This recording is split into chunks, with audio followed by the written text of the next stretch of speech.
قرآن مجید سورۃ المومنون کی آیت نمبر 5-6 کا ترجمہ یہ ہے: جو اپنی شرمگاہوں کی حفاظت کرتے ہیں بجز اپنی بیویوں کے یا ان عورتوں کے جو ان کے قبضے میں ہیں، یعنی لونڈیاں، اس میں ان پر کچھ ملامت نہیں۔ یہاں پر کون سی لونڈیاں مراد ہیں؟ کیا ان کا رواج آج کل ہے؟ کسی لڑکی کو پیسے دے کر خرید کر لونڈی بنانا تو اسلام میں سخت منع ہے۔ از راہ کرم تفصیل سے وضاحت کیجیے۔ دیکھیے، اسلام میں صرف ایک نوعیت کا غلام یا لونڈی جائز ہے، اور وہ ہے اگر جہاد فی سبیل اللہ ہو اور اس میں پی او ڈبلیوز کی حیثیت سے جو کہ کامبیٹنٹ ہو، جو کہ واقعتاً جنگ میں حصہ لینے والے ہیں، مرد اور عورتیں، جن کو آج کل پی او ڈبلیو بنا لیا جاتا ہے کہ وہ جو ہے پرزنرز آف وار، ان کو اسلام نے اجازت دی ہے کہ بجائے اس کے کہ مستقل وہ کنسنٹریشن کیمپس میں پڑے رہے، وہ اس میں ان کو اسلامی معاشرے کے اندر جذب کرنے کے لیے ان کو تقسیم کر دیا جائے لوگوں کے اندر۔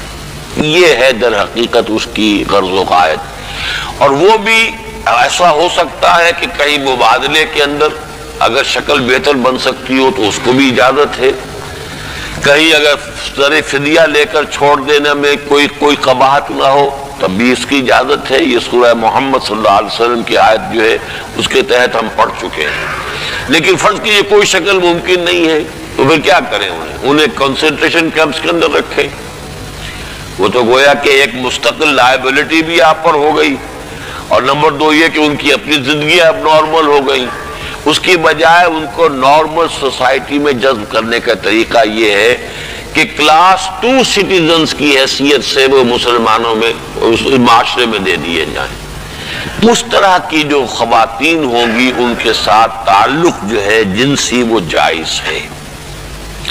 یہ لونڈیاں جو اس طریقے سے لونڈی بنی ہو اس کی فروخت بھی جائز تھی۔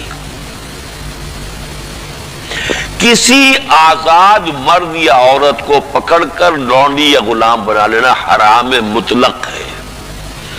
یعنی جو کیا تھا انہوں نے امریکنز نے کہ افریقہ سے پکڑ کر لوگوں کو جو ہے وہ جال ڈالا اور آدمی کو لیا اور لے گئے اور زنجیروں میں جکڑ کر امریکہ میں لے گئے اور پھر انہیں غلام بنا کر رکھا، یہ حرام مطلق ہے۔ اسلام کی تاریخ اس نوع کے کسی بھی غلط حرکت سے بالکل پاک ہے، خالی ہے، صرف جنگ کے اندر۔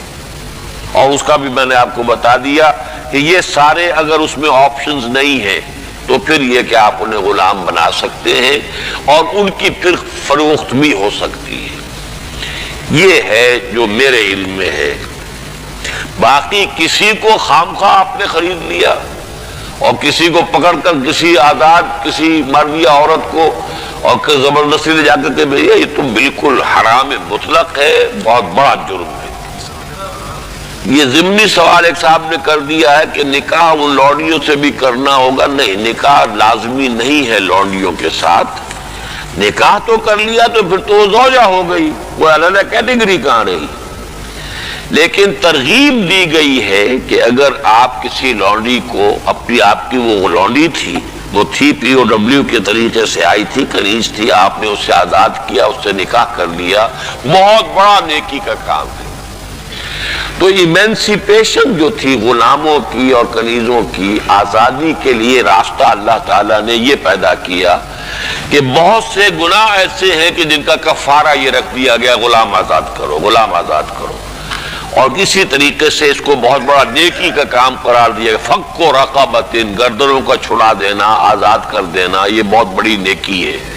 تو اس حوالے سے اس کا معاملہ اسی طریقے سے کسی لونڈی کے ہاں سے اولاد اگر ہو گئی تو اب وہ ام ولد ہو گئی، اب وہ لونڈی نہیں رہی، ام ولد ہو گئی، اسے فروخت آپ نہیں کر سکتے، وہ آپ ہی کے ہاں رہے گی، لیکن یہ کہ وہ آپ کا اس کا درجہ جو ہے عام کنیز سے وہ بڑھ جاتا ہے۔ یہ تفصیلی قوانین ہے۔ اصولی سوال جہاں تک تھا اس کے حد تک میں نے عرض کر دیا ہے کہ اسلام میں یہ راستہ اب بھی کھلا ہے، اور اس کی حکمت کیا ہے اس پر میں بھی بہت غور کرتا رہا، اس لیے کہ بظاہر تو عام خاص طور پر آج کل کے حالات میں یہ چیز جو ہے ذہن انسان کا اس کو قبول نہیں کرنے کو تیار ہوتا کہ اس طرح کا معاملہ بھی ہونا چاہیے. لیکن میں یہ سمجھتا ہوں کہ وہ جو جہاد فی سبیل اللہ آخری دور میں ہونے والے ہیں، جن میں کہ حضرت مہدی اور حضرت عیسیٰ علیہ السلام کا معاملہ بھی ہوگا، اس میں سمجھتا ہوں یقیناً کوئی ایسے مراحل آئیں گے کہ جہاں اس انسٹیٹیوشن کو انووک کرنے کی ضرورت پیش آئے گی، اس کے لیے کہ اس کا راستہ شریعت کے اندر باقی رکھا گیا، کھلا رکھا گیا، اگرچہ اس کے بڑی پابندیاں لگا دی گئیں. یہ بھی ہے کہ غلام کو وہی کھلاؤ جو خود کھاتے ہو، وہی پہناؤ جو خود پہنتے ہو. کام کا بھی بوجھ اس پر اتنا زیادہ نہ ڈالو کہ جس کا بہت مشقت والا ہو جائے. کوئی بہت سخت کام ہے تو تم خود بھی اس کے اندر شریک ہو جاؤ اس کے ساتھ. یہ ساری چیزیں ہیں، ان کے ساتھ نیک سلوک کرنا، اچھا سلوک کرنا. اسی کا نتیجہ یہ ہے کہ عالم اسلام میں ایک دور ایسا آیا کہ مشرق و مغرب میں سب سے بڑی حکومتیں جو تھی وہ غلاموں کی تھی. یہ خاندان غلامہ کون تھے جو ہندوستان کے اندر پہلی حکومت بنی اسلامی؟ قطب الدین ایبک کون تھا؟ التتمش کون تھے؟ ملبن کون تھا؟ یہ سب کون؟ سپکدگین کون تھے؟ الختگین کون تھے؟ یہ خود محمود غوری کون تھے؟ محمود غزنوی، یہ سب کے سب غلام تھے. اسی طریقے سے ممالک کی حکومت مصر میں، ہندوستان میں خاندان غلامہ اور ممالک مملوک کی جمع، مملوک غلام کو کہتے ہیں.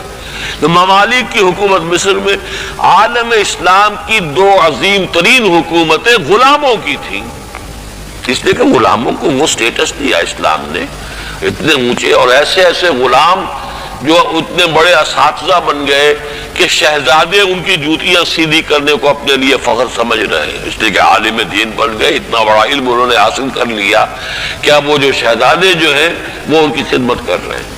تو اسلام نے اس کے لیے بڑا حکیمانہ انداز اختیار کیا ہے. ایک یہ کہ پہلے ان کو بڑے نیچرل انداز میں معاشرے کے اندر جذب کر دیا جائے، بجائے اس کے کہ نارملی وہ کنسنٹریشن کیمپ کے اندر پڑے ہوں اور سڑ رہے ہوں، وہاں پر ان کی زندگی نہ زندوں کی ہے نہ مردوں کی ہے. اس کی بجائے یہ شکل اختیار کر لی گئی، ان کے ساتھ حسن سلوک کی ترغیب دی گئی، ایمنسیپیشن کے راستے کھول دیے گئے. باقی اس انسٹیٹیوشن کو بالکل ختم اس لیے نہیں کیا گیا میرے نزدیک واللہ عالم کہ اس انسٹیٹیوشن کو انووک کرنے کی ضرورت پیش آئے گی آخری دور کی جنگوں میں، واللہ عالم.